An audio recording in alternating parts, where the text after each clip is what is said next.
essa, tá? O homem passa a ter dever para com a sua esposa. Quando a Bíblia fala de deveres, a palavra deveres está falando que deve algo. Então o homem passa a ter algumas dívidas, algum dever com a esposa, e da mesma maneira a esposa para com o seu esposo. Quer ver uma coisa aqui? Eu vou sair um pouquinho fora aqui das minhas anotações, mas eu acredito que tem assim alguns deveres, que se eu perguntasse aqui hoje, todos nós saberemos dizer. Algumas coisas que nós temos como dever do homem dentro do casamento, que passa a ser responsabilidades. O papel do homem, me ajuda aqui, vamos recapitular, vamos junto aqui pensar aqui, como esposa agora, dentro desta aliança, vamos pensar aí, pode falar, não tem problema não, se errar não tem problema. Qual deveres você, homem, acha que nós, homens, temos como homem, como marido? Não trair. Oi? Não trair, sim. O que mais? Ser o provedor. Ser o provedor. Não trair, isso é um dever nosso, mas assim, entre os mais conhecidos, ser provedor é um dever do homem. O homem tem esse papel. O homem ele tem essa responsabilidade. Então, o que eu quero que vocês entendam? Tem alguns deveres que já são claros para nós. O que mais, além de ser provedor? Eu vou voltar aqui, mas além de ser provedor, o que mais? Companheiro. É um dever do homem ser companheiro da esposa. O que mais? Vamos lá, vocês estão meio tímidos aí. Nós sabemos aí de quais são tirados alguns deveres. Ser carinhoso, ó. Tá bem romântico aqui, já pegou a palavra aqui, ó. Já pegou a mesa aqui, tá visto? O que mais? Vamos lá? Gente, tem tanta coisa aí que Paulo fala, que é tão claro, eu sei que você sabe, vocês são tão meio tímidos, mas vamos lá. Porque vem, por exemplo, ser o cabeça do lar, da esposa, é ou não dever do homem? O que vocês acham? Sim ou não? Sim. Concorda com o bispo Ederson ali? Ser provedor é ou não dever do homem? Sim. O que vocês acham?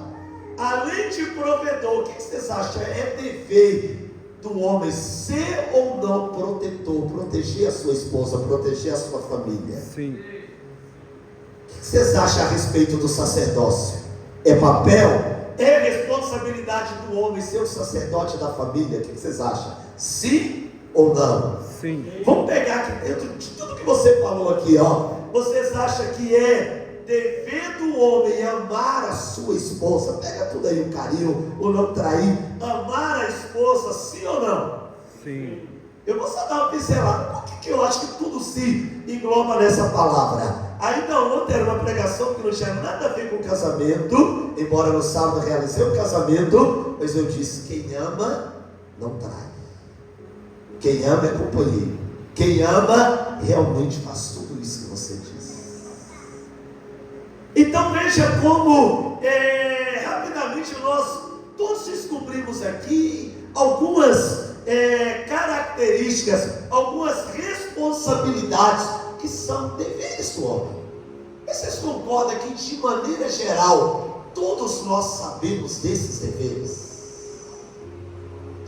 Talvez alguns precisam um pouquinho mais de entendimento. Talvez nós precisamos ter o conceito certo do que é ser cabeça, entender que ser cabeça é ser autoridade do lar, da família, mas não é ser o delegado, não é da ordem, né? Não vou entrar muito em mérito.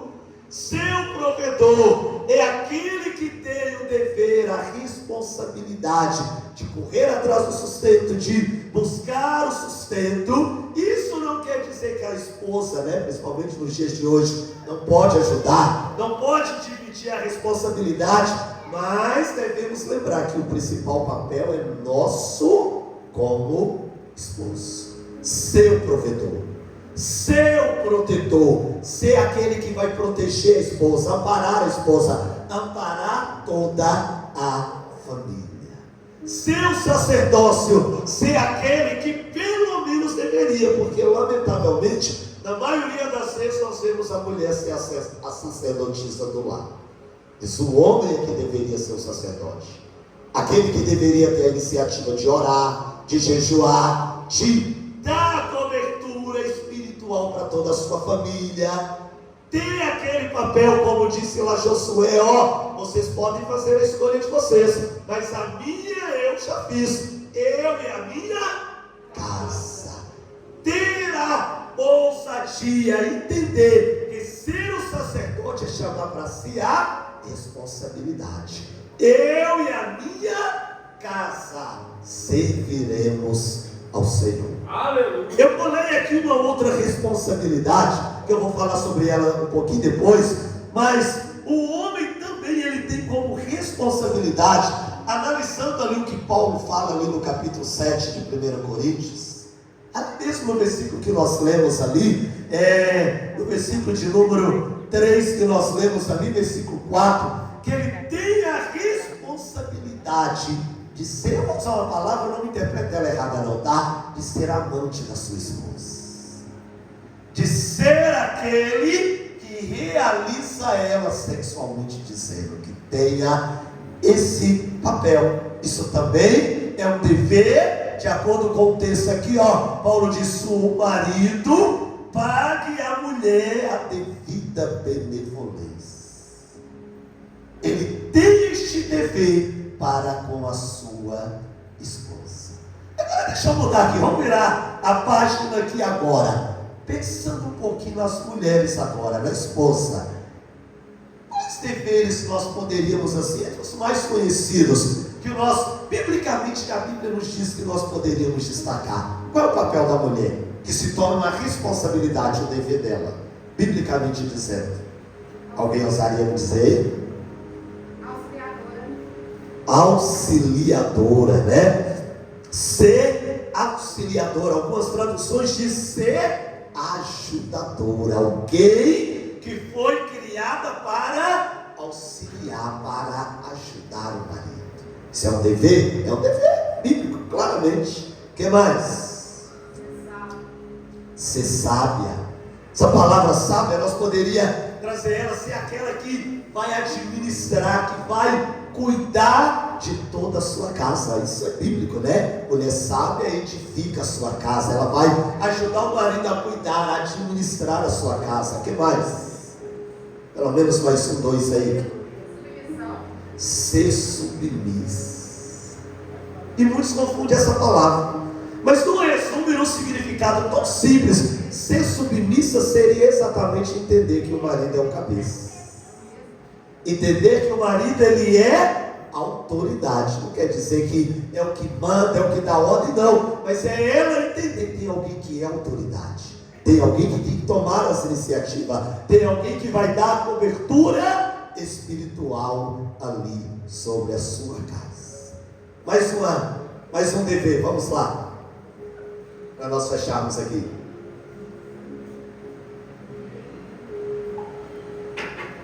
O último dever que eu disse aqui, que o homem tem, se nós pegar o versículo 3 aqui de 1 Coríntios, Paulo diz que também é um dever da mulher: ser amante do seu esposo, ser alguém que satisfaz, que realiza o seu esposo na intimidade, sexualmente dizendo, tá? Ele diz que da mesma maneira, da mesma sorte, a mulher deve pagar ao marido aquilo que convém.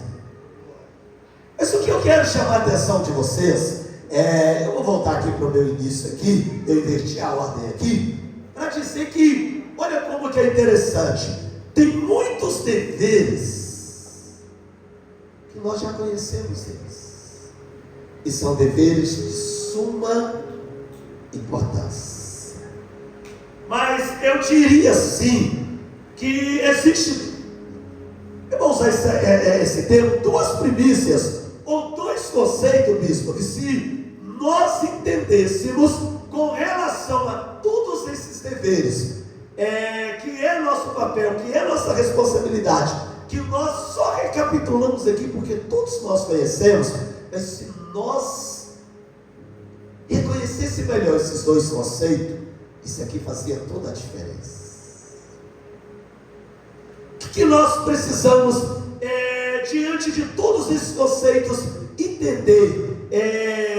Primeiro conceito, a nossa responsabilidade de, diante de tudo isso que nós já sabemos, que não é nada novo, para nós salvar o nosso casamento, para nós termos um casamento abençoado, tudo que nós precisávamos era entender duas coisas, e que nós poderíamos resumir nelas aqui hoje. A primeira delas, nos focar, não nos nossos direitos que nós temos, mas cada um de nós focar nos nossos deveres. Eu acho que vocês vão entender, eu vou traduzir. Sabe por quê? Tudo aquilo que nós recapitulamos junto aqui, tudo aquilo que é o meu dever se torna o direito da minha esposa. Tudo aquilo que é dever da minha esposa, do meu cônjuge, se torna meus direitos. Mas sabe o que tem sido o grande problema nos relacionamentos? Eu poderia dizer que aqui já seria um dos grandes inimigos que tem, talvez destruído muitos relacionamentos. É porque nós invertemos a ordem disso aqui. Nós somos ensinados, desculpa o termo que eu vou usar de maneira errada. Se eu perguntasse aqui, quantos aqui acham que tem que lutar pelos seus direitos, sem nenhuma hipocrisia, todos nós iríamos levantar as mãos. Se eu perguntasse aqui para as mulheres, quantas de vocês mulheres acham que tem que lutar pelos direitos de vocês? Se alguém ficasse com a mão abaixada, desculpa, seria hipocrisia, porque todos nós somos ensinados a isso. Mas no relacionamento não é dessa maneira. O princípio bíblico para um casamento feliz, para um casamento abençoado, não sou eu lutar pelos meus direitos, mas sou eu cumprir com os meus deveres. Sou eu cumprir com as minhas responsabilidades, porque se eu me focar nos meus deveres, nas minhas responsabilidades, automaticamente eu estou realizando tudo aquilo que é direito da minha esposa, do meu cônjuge. Precisamos de parar de querer focar muito só naquilo que é nosso direito, que é nosso direito, que é nosso direito, e os nossos deveres, e as nossas responsabilidades. Será que não está na hora de nós pensarmos um pouco sobre isso? Deixa eu falar o segundo conceito, que um está interligado ao outro e um vai complementar o outro, é muito importante. Eu vi o bispo falando aí sobre felicidade, eu não vou contradizer o que ele disse não, mas deixa eu fazer uma perguntinha bem básica aqui. Quem casou aqui para ser feliz? Levante a sua mão. Dá uma olhada, abaixa a mão. Deixa eu dizer uma coisa que você vai ficar meio assim, no início você vai ficar meio bravo comigo. Esse é o problema.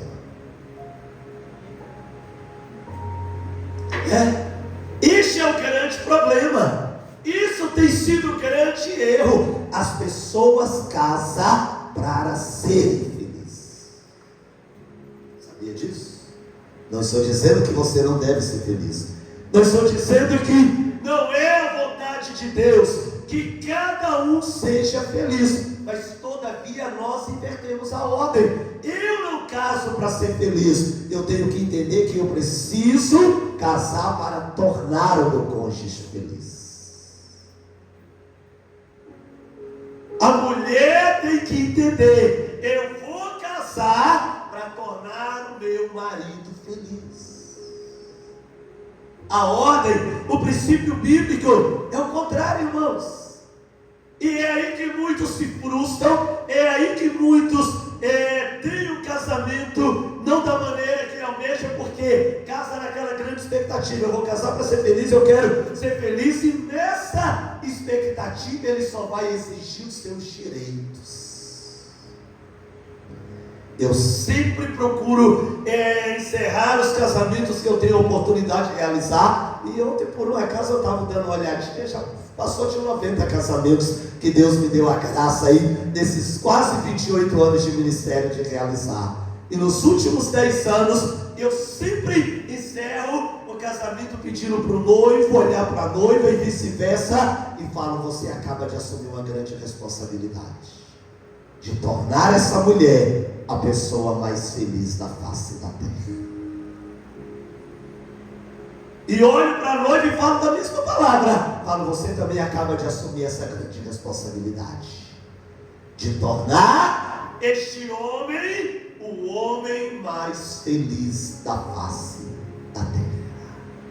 Faça o que for preciso, faça o possível e o impossível, mas faça essa pessoa a quem você escolheu para estar do seu lado a pessoa mais feliz da face da terra. Esse é o nosso dever, esse é o nosso papel. Nós deveríamos entrar em um casamento, em uma união matrimonial, na aliança do casamento, com esse foco, com esse pensamento: eu estou casando para tornar aquela pessoa que Deus está colocando do meu lado a pessoa mais feliz da face da terra. E isso, homem, isso é algo assim, tão real. Eu não estou falando nenhuma heresia aqui, que lá no Velho Testamento ainda tem uma curiosidade.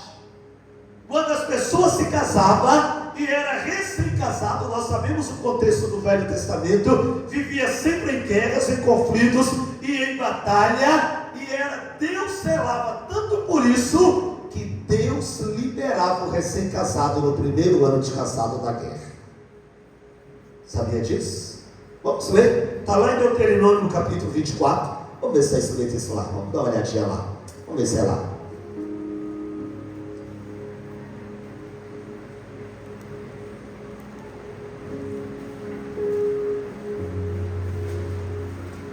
Olha o versículo 5 que diz: quando o homem for recém-casado, olha aqui, não sairá à guerra, nem se imporá cargo algum, por um ano inteiro ficará livre na sua casa, olha aqui, para alegrar a mulher que o tomou. Você entende isso?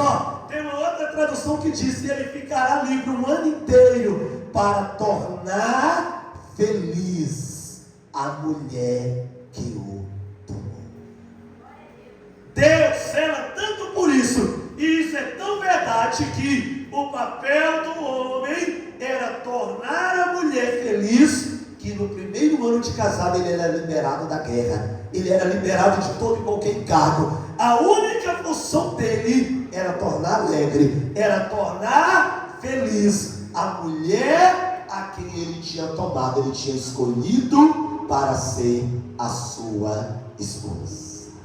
Agora, é claro que é importante nós entender, isso aqui não é uma primícia, isso aqui não é um princípio apenas para o homem, não, tá? Isso aqui também é um dever tanto para o homem quanto para a mulher. Eu sei que tem um texto que todos nós conhecemos, e embora ele não diz claramente sobre isso, mas dá para nós entendermos isso. Lá em Gênesis capítulo 2, no versículo 18, acho que a maioria sabe aí de qual é salteado. Depois que Deus criou o homem, a Bíblia diz que Deus disse: não é bom que o homem o quê? Esteja só. Far-lhe-ei uma ajudadora, auxiliadora, uma companheira, alguém que esteja diante dele. Por que será que Deus disse isso?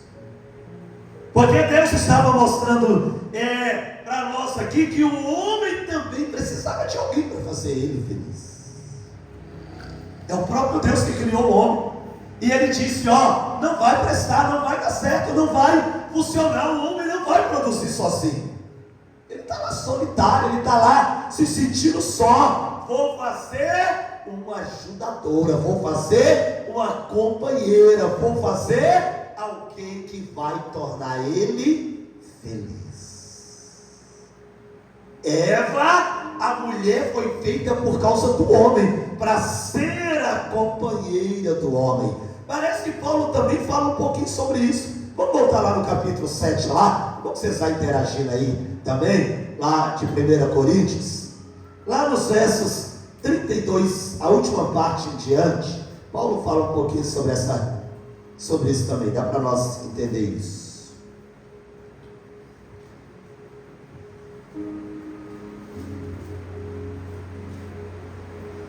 A última parte do versículo 32, Paulo fala assim, o solteiro cuida das coisas do Senhor, em como há de agradar ao Senhor. Mas olha aqui, mas o que é casado, o quê?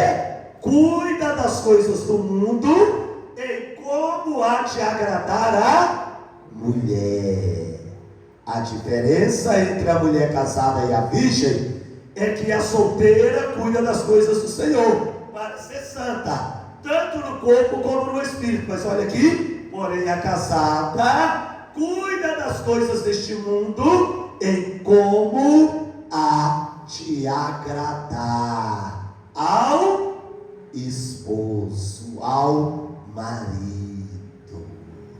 Então veja que Paulo deixa bem claro aqui, o dever, a responsabilidade, né? Que o homem tem de cuidar da mulher, de tornar a mulher feliz. Da mesma maneira, a mulher, o dever, a responsabilidade de tornar o homem feliz. E assim, queridos, eu concluo dizendo, se cada um dos cônjuges entender isso, e se empenhar, e lutar, para tornar o seu cônjuge feliz, para tornar o outro feliz, qual que é o resultado? Ambos serão felizes. Se o homem luta para fazer a esposa feliz, e a mulher vai ser feliz, e ela por sua vez luta, se empenha, se dedica para fazer o esposo feliz, vai resultar naquilo que seria o objetivo de ambos, a felicidade. A questão é que fazemos de maneira errada. Eu quero ser feliz, e aí eu só exijo os meus direitos, em vez de entender que quando eu cumpro os meus deveres, cada parte, né? O bispo falava sobre isso, os dois, quando cada um cumpre o seu papel, quando cada um cumpre a sua responsabilidade, o resultado vai ser a felicidade de ambos.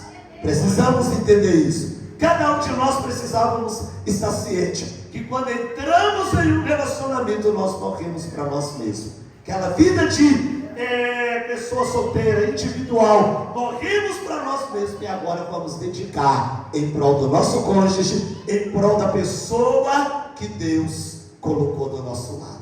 E eu concluo dizendo, eu não tenho dúvida que se nós entender isso, eu não tenho dúvida que que os relacionamentos seriam totalmente diferentes, se a igreja entendesse isso, se os casais entendessem tudo isso, irmãos. Se nós entendêssemos que eu tenho que focar não nos meus direitos, mas eu tenho que focar nos meus deveres, nas minhas responsabilidades, que eu tenho que lutar não pela minha felicidade, mas pela felicidade do meu cônjuge, eu poderia encerrar aqui agora, bispo, e dizer que isso aqui já poderia salvar muitos casamentos. Aleluia. Isso aqui poderia salvar inúmeros casamentos se nós aplicássemos tão somente esses dois conceitos.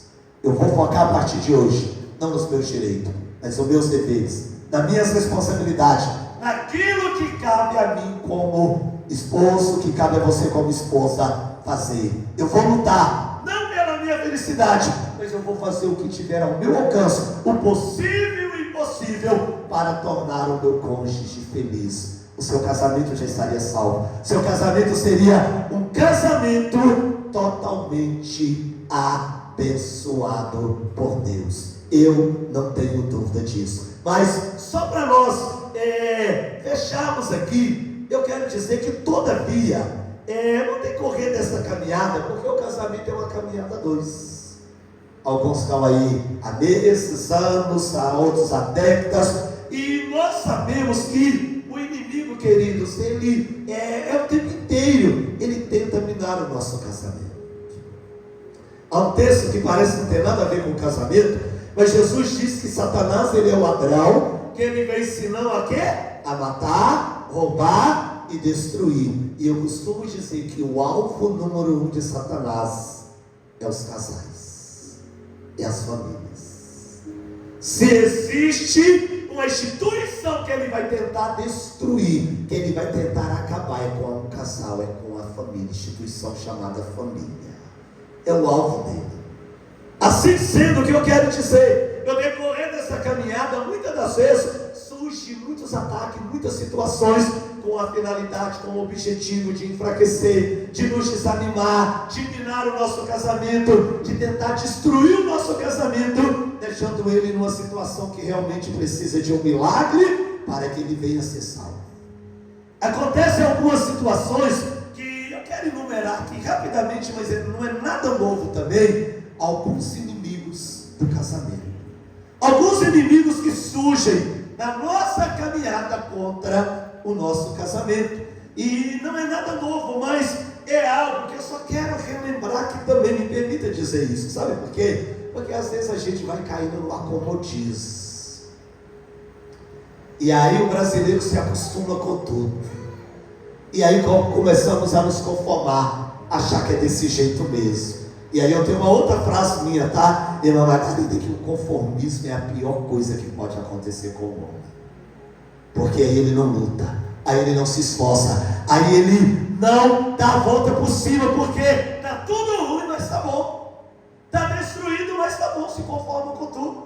E os inimigos estão lá, mas está conformado, achando que está bom. Então eu só quero te lembrar de algumas coisinhas, que eu sei que no início da caminhada, muitas delas existiam, e talvez hoje não existe mais, e por isso se tornou um inimigo, que está lá corroendo, querendo enfraquecer o seu relacionamento, querendo destruir o seu casamento. Que é uma coisa tão simples, e eu sei que seu pastor, sua pastora, seus pastores, o bispo sempre fala sobre isso, mas uma coisa que hoje tem se tornado talvez um dos piores inimigos dos relacionamentos: a falta de comunicação.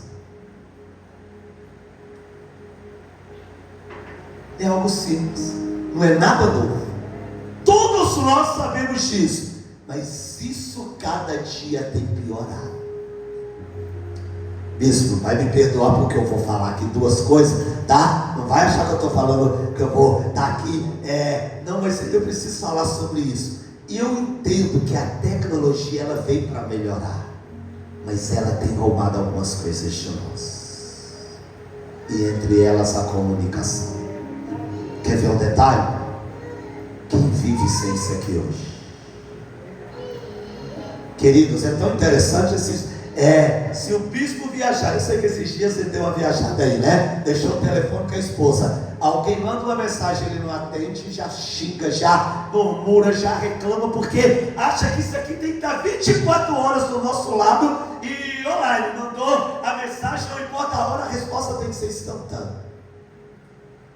Viciou nisso aqui. Isso aqui tem roubado o diálogo das pessoas. Há muito tempo atrás nós falávamos que isso aqui tinha roubado o diálogo. Eu falava uma coisa, bispo, não fica bravo comigo não, tá? Mas eu falo, e o que eu estou falando aqui está ali minha esposa, a gente vive 26 anos de casado. Até hoje eu não tive coragem de pôr uma televisão no meu quarto. Nada contra quem tem, mas eu entendo que ali é lugar de seu relacionamento, seu diálogo, seu tempo, sua intimidade como marido e mulher. Isso aqui às vezes rouba a comunicação e leva muitos casais a dormir de cara virada. Um quer assistir, tá? A novela, crente não assiste novela, né? Outro quer assistir o futebol, quer assistir a moda lá, quer assistir o desfile, e o outro quer assistir o filme, e aí vai dormir de cara virado, porque não se entenderam naquilo que queria assistir. Agora eu pergunto, para que precisa ter a televisão lá no quarto? Agora o problema, isso era coisa lá atrás, agora é isso aqui, irmãos. É tão interessante. Senta na maioria das vezes o casal, filhos, quando tem filhos, ao redor da mesa, vai almoçar, e às vezes tem 3, 4, 5 telefones em cima da mesa. Desculpa, mas eu vou falar porque isso é coisa minha, tá? Vocês devem obedecer o que o bispo, o que os pastores de vocês ensinam, tá? mas lá na minha casa nós não atendemos telefone, não ligamos em horário de refeição. Eu respondo logo em seguida a mensagem para todos que me ligam, mas aquele horário é o horário do assentar à mesa.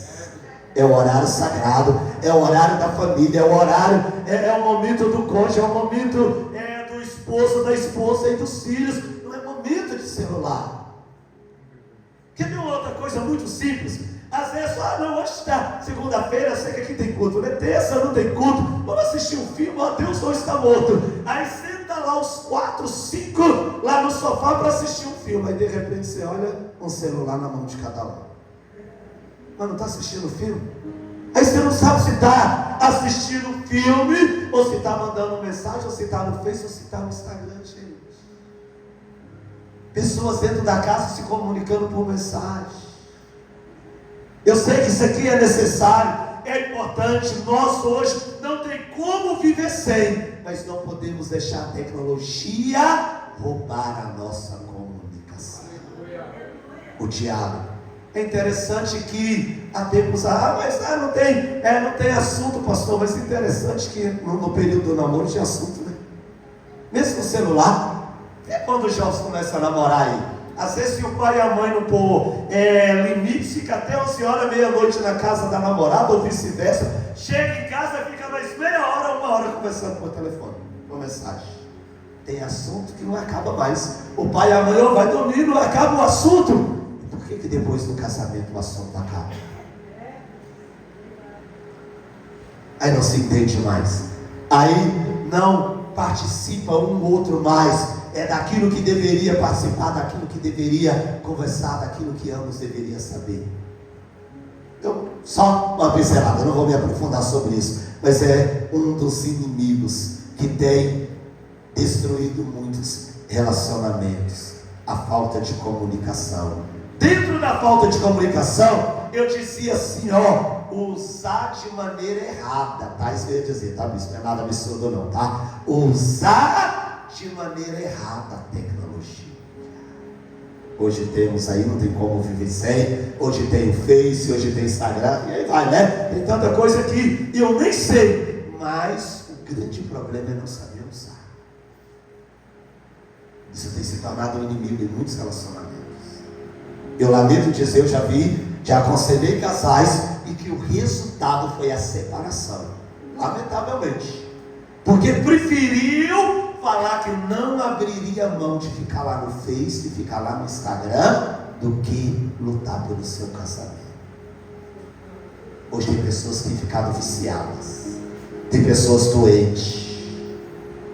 Tem pessoas que, em vez de entender o que a palavra diz, do defeito que nós temos um com o outro, desculpa o termo, vai satisfazer lá na internet.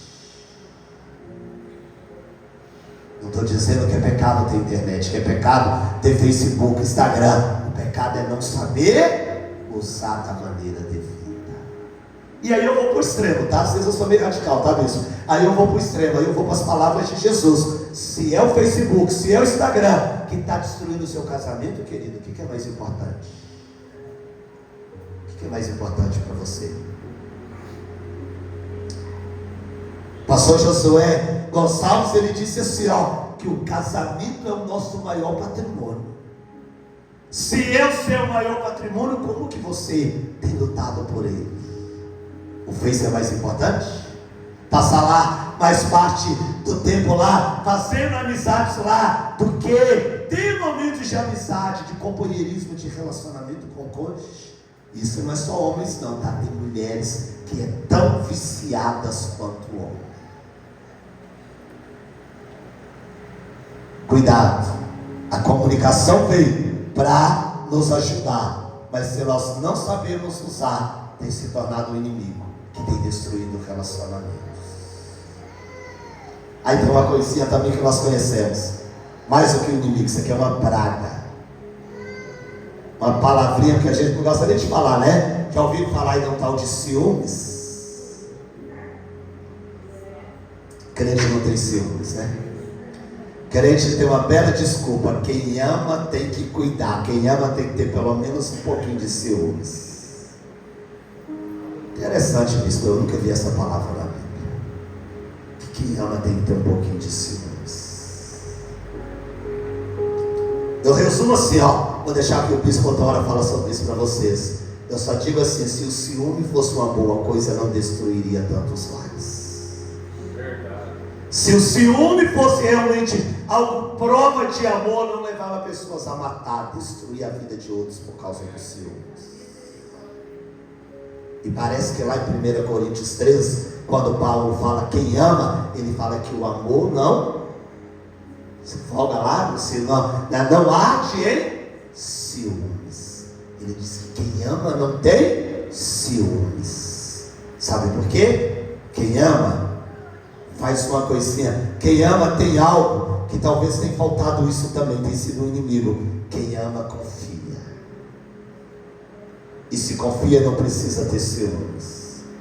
E a falta de confiança, automaticamente ela se torna também um inimigo do casamento. Pastor, mas o senhor não sabe lá, a empresa onde meu marido trabalha, lá é tudo isso. Que seja um pouco mais. Você não tem que confiar em quem trabalha lá. Você tem que confiar no seu esposo. Você tem que confiar na sua esposa, na pessoa que está do seu lado. Não existe relacionamento duradouro sem essa palavra, confiança. Dizer que ama e não confia, queridos. Eu falo para mim que eu trago comigo assim, eu sempre lembro disso. Eu trago comigo uma marca muito triste. Entre esses mais de 90 casamentos, aí praticamente 100 casamentos que eu já realizei, teve um que se findou em um mês. Um mês depois de casado, o casamento estava desfeito. Olha que coisa. E um casal crente da igreja. E sabe por quê? Por causa da falta de confiança. Um mês de casado, o marido deu um vacilo que levou, não foi nem traição não, tá? Uma coisa que se eu falasse aqui vocês iam achar insignificante, eu não vou nem falar. Mas ela perdeu a confiança, porque ele tinha testemunhado, ele tinha falado tudo a respeito daquilo, e um mês depois ele provou que era tudo mentira. E ela chegou para mim e falou: pastor, amanhã ele vai sair para trabalhar, como que eu posso confiar que ele está lá na empresa trabalhando? Final de semana ele vai jogar bola com os amigos, como que eu posso confiar que ele está jogando bola? Se ele foi capaz de mentir para mim, não mostrar confiança nessa parte, como que eu vou poder acreditar? Irmãos, eu fiz o que vocês imaginavam para tentar mudar a cabeça daquela jovem, luta pelo seu casamento, salva seu casamento. Ela falou: pastor, não adianta, eu perdi a confiança. Então é algo que nós não podemos deixar, isso tem que ter confiança mútua. O homem tem que confiar na mulher, a mulher tem que confiar. Quem ama, confia, queridos.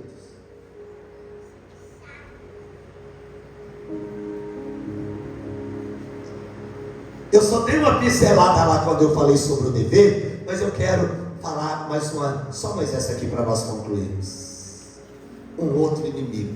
Isso aqui também pode parecer que não, mas principalmente por causa, muitas das vezes, do que a mídia tem anunciado.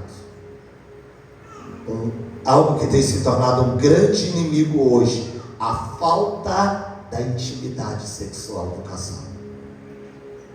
Eu sei que isso aqui seria um outro tema, para uma outra hora, falar só sobre intimidade, mas queridos, leia depois atentamente o que Paulo fala lá em 1 Coríntios 7, a partir do versículo de número 3. Paulo fala sobre deveres, tanto do homem quanto da mulher, de um satisfazer o outro e vice-versa. E às vezes, no decorrer da caminhada nós, não, isso aí não tem tanta importância não. O importante é mais ser o companheirismo. Eu tenho algo assim comigo, talvez não é a maior parte, talvez seja uma das menores parcelas, mas é a mais importante. Se vocês não estiverem realizados na intimidade, sexualmente dizendo, isso aqui pode afetar em todas as demais áreas da vida de vocês. Vou te falar uma coisinha, deixa eu falar algo, deixa eu tomar liberdade, tá mesmo? Como homem, falar algo muitas das vezes você não entende, mulher. Seu esposo vai trabalhar mal-humorado, seu esposo você acha que ele está lá meio fechadão, seu esposo parece que está lá meio se sentindo rejeitado, e isso eu descobri é característica de homem que não foi realizado na sua intimidade, na maioria das vezes. O homem, quando não está sendo realizado da maneira devida, ele se sente rejeitado, ele fica mal-humorado e ele sai insatisfeito. A luzinha de alerta, farolzinho de alerta vai acender. E aí nós temos que olhar para aquilo que a Bíblia chama de dever. E aí muitos fazem o que? Não deve, é errado, é pecado e resulta na destruição dos relacionamentos. Vai satisfazer lá nas redes sociais. Tá certo? Não tá. Mas o meu pensamento, a mulher é tão culpada quanto o homem. Ou quando é vice-versa, o homem é tão culpado quanto a mulher. Porque se nós entender aquilo que é o nosso dever e cumprir o nosso dever, nós vamos brindar o nosso cônjuge. Brindar. Você, mulher, vai brindar o seu esposo. Você, esposo, vai brindar a sua mulher. Porque isso aqui é uma responsabilidade mútua. Paulo chega a dizer, o esposo não tem domínio sobre o seu corpo. O corpo pertence à esposa. É para realizar ela, é para satisfazer ela, é para realizar ela sexualmente e fazer ela a mulher mais feliz. Da mesma maneira, a mulher, ela não tem o domínio sobre o seu corpo, mas tem o esposo, e o corpo deveria ser para realizar, satisfazer o seu esposo e tornar ele o homem mais feliz, realizado sexualmente. Eu ouvi uma frase uma vez, bispo, permita eu dizer ela aqui muito forte, e eu costumo dizer que eu só tenho assim um lamento que eu não ouvi essa frase de um pastor e nem de uma pastora. Eu ouvi de uma mulher, com todo respeito, nada contra as demais religiões, eu ouvi de uma mulher católica que dava palestra para cursos de noivado na igreja católica, e ela, mas eu já era cristão, estava numa palestra onde levaram uma mulher da igreja católica para dar palestra. Olha que loucura, mas ela falou muito sobre isso, e ela falou uma frase muito séria. Ela falou: se cuide, porque muitas das vezes quem não tem banquete em casa, o diabo oferece cachorro quente lá na rua. Lá na rua é cachorro quente, é sujeira, é podridão, é coisa passageira, é na casa que é banquete. Então nós temos que nos cuidar, porque aí depois, mas não sei, mas às vezes nós não nos cuidamos aqui, não nos atentamos para aquilo que é nosso dever. Não estou dizendo aqui tem que ter relacionamento, intimidade todo dia. Não estou dizendo que é 5 dias por semana, 4 dias, 3 dias. Isso é entre vocês, mas é um dever. Tem que ver qual é a necessidade, qual a questão de quanto tempo, mas precisa ter. É tão sério que o texto, eu não vou entrar em mérito nisso, mas que Paulo diz aqui que até para entrar no período prolongado de consagração, tem que ter permissão um do outro, tem que ter essa cumplicidade, porque Paulo levava isso a sério, porque o diabo não brinca, a sujeirada lá fora não brinca. Então nós também não podemos baixar a guarda, temos que zelar pelo nosso relacionamento, para termos um relacionamento saudável. Amém? Amém? Ficou todo mundo tenso aí? Então eu vou encerrar com a última inimigo que eu quero pegar aqui para encerrar. Esse ninguém conhece. Já viu aquela palavrinha dentro do casamento? Que vai resumir lá no direito, chamado razão. Mas eu tenho razão, é meu direito. Isso é uma praga também dentro do casamento.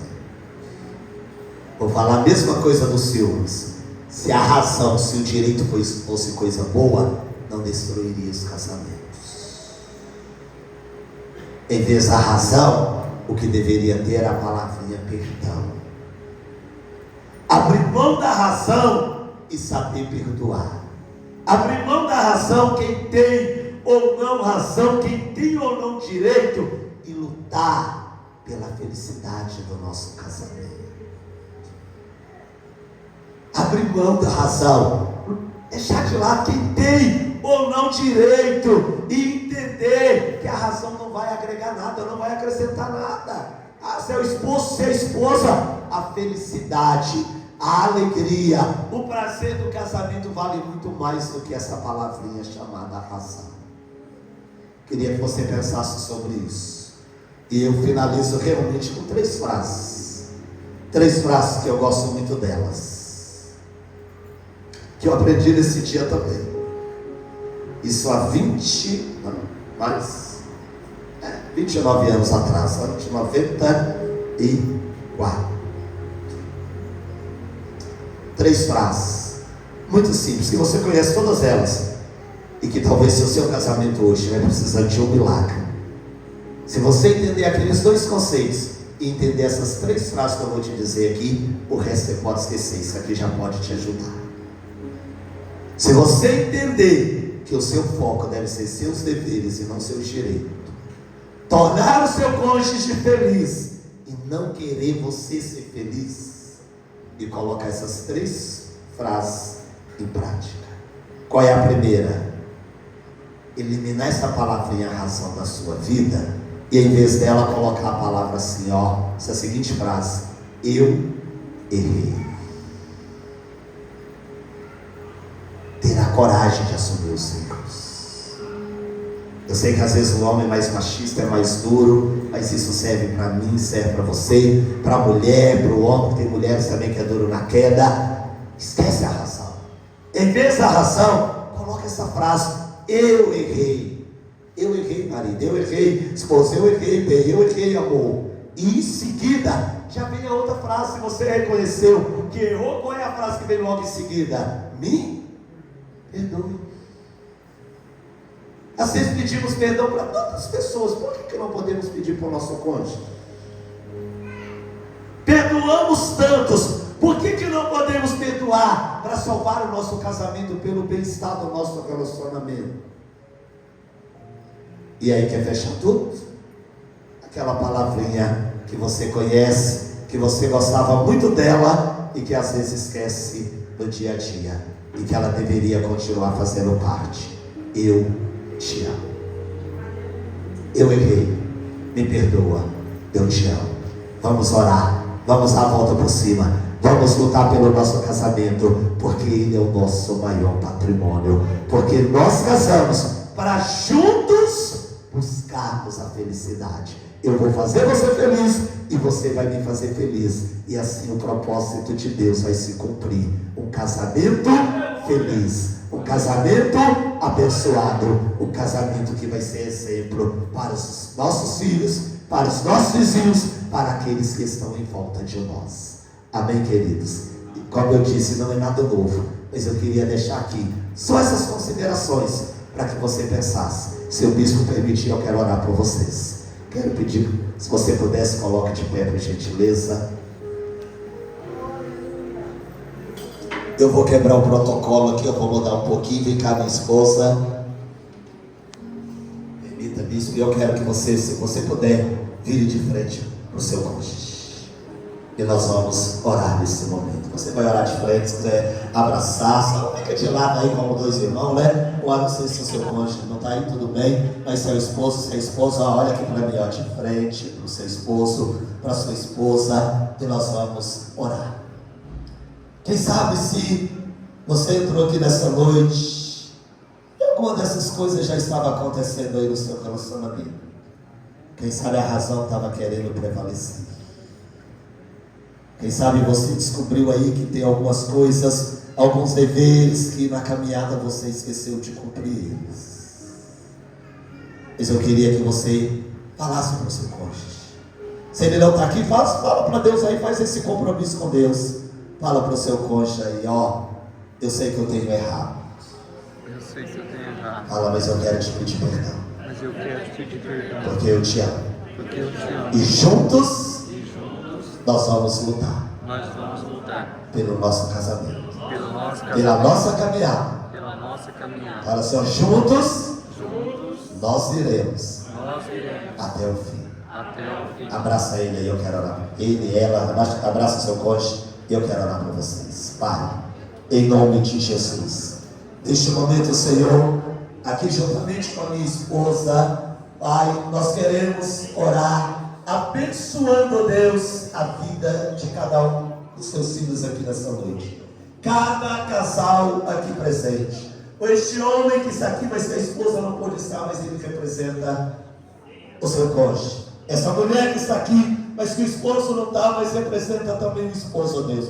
Representa essa união matrimonial. Eu quero te pedir, ó Deus, que venha brindar os teus filhos. Venha cobrir eles com o teu sangue. Venha ajudar, ó Deus, cada um de nós a entender estes conceitos. A entender, ó Deus querido, os nossos deveres. A entender os nossos papéis, responsabilidade, a nossa missão como homem, como mulher, como esposo, como esposa, e que nós venhamos lutar, nos comprometer aqui hoje, do que depender de nós, nos empenhar para tornar o nosso cônjuge a pessoa mais feliz da face da terra. Nos ajude, Senhor, a salvar o nosso casamento, a ter um casamento abençoado, a anular todas as afrontas desses inimigos, a lançar fora todos estes inimigos. Senhor, traz de volta, papai, traz de volta a comunicação, traz de volta o diálogo dentro dos nossos relacionamentos. Senhor, que o celular, que a televisão, que a internet, nada disso venha ser mais importante do que o companheirismo, a amizade, do que o diálogo dentro do nosso casamento. Deus, essa vida que tem sofrido, Senhor, com os ciúmes, Pai, venha curar a alma, venha restaurar esta alma, venha curar este teu filho, venha curar esta tua filha, venha lançar fora todo este ciúmes, que o amor que lança fora os ciúmes venha adentrar nessa alma, nessa vida, neste espírito, papai, em nome de Jesus, que volta a haver aquela confiança que havia, o respeito que sempre houve, a confiança um no outro. Deus, restaura, Deus, tira essa praga chamada razão, que a razão não venha prevalecer, mas que haja sempre o reconhecimento, Senhor, quando errar, e a capacidade de pedir perdão, de se reconciliar e reatar o amor. E assim, ó Deus, eu te peço que ore esse relacionamento, abençoe cada um desses casais aqui presente. É no nome de Jesus, ó Deus, que eu oro e profetizo toda sorte de bênçãos, assim como o Senhor tem me dado o privilégio de ter, Senhor, quase 26 anos, Senhor, de uma união abençoada. Eu posso dizer até que o Senhor tem nos abençoado. Eu te peço, abençoa os teus filhos. Este que precisa de um milagre, realiza o milagre. Salva este casamento, restaura este casamento nesta noite. Abençoe cada um destes teus filhos aqui, ó Deus, que eles saiam daqui hoje com os casamentos restaurados, com a união matrimonial reatada, com a aliança reatada. É no nome bendito de Jesus que eu oro e abençoo cada casal, abençoo cada um dos teus filhos aqui com toda sorte de bênção. Eu sei, papai, é o teu desejo em que nós sejamos felizes, portanto que a felicidade, que a alegria venha reinar em cada relacionamento aqui representado. É no teu nome, Jesus, que assim eu oro e assim nós nos abençoamos com toda sorte de bênçãos, em nome de Jesus. Amém? Pode dar um beijinho aí, dizer eu te amo.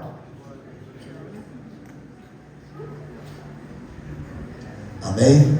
Queridos, como eu disse, tá? Talvez a sua expectativa fosse outra, nada novo, mas eu tenho para mim conceitos, deveres, que todos nós conhecemos, e que se nós colocar em prática, vai fazer a diferença. Amém? Obrigado pela paciência de vocês, obrigado, bispo, pelo convite, pela confiança, tá? Por esse momento, para mim foi um prazer, foi uma alegria, estou saindo daqui também abençoado. Deus abençoe a todos vocês. Obrigado, bispo, em nome de Jesus.